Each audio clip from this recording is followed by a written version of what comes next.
Bangla TV news ঘটনাটি জানাইছে যে বিএনপির এক কর্মী নোয়াখালী মেয়ে নিয়ে ধরা পড়ছে।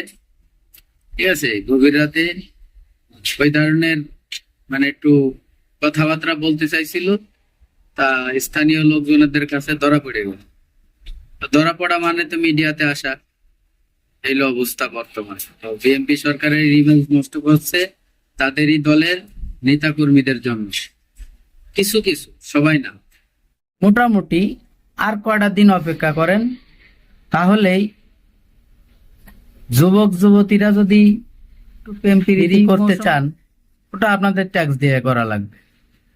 কারণ রাস্তার মধ্যে খোলা আকাশের নিচে গাছের নিচে বসে আপনারা মস্তি করবেন, সরকারকে সেটা ট্যাক্স দিবেন না, সেটা আবার হয় নাকি? যেহেতু নতুন করে 17টা পণ্যর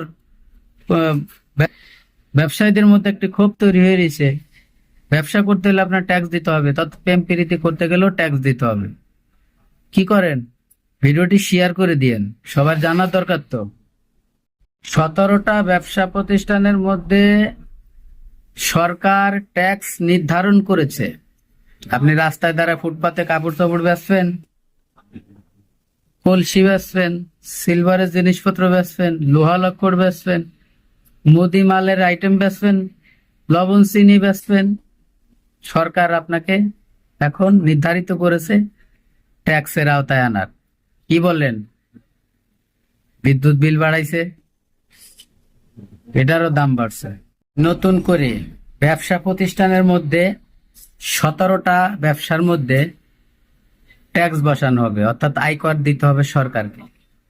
আপনি যে পণ্য বিক্রি করেন সেটা তো সরকার, আপনি কিনে রেখে বিক্রি করেন, সরকার সে কোম্পানিতে ভ্যাট পায়। এবার সাধারণ পাবলিক থেকে কিভাবে তোলা যায় ব্যবসায়ীদের মাধ্যমে, সে ব্যবস্থা করেছে। শান্তি করবেন এত সহজ, শান্তির হুগা মাইরে দিছে।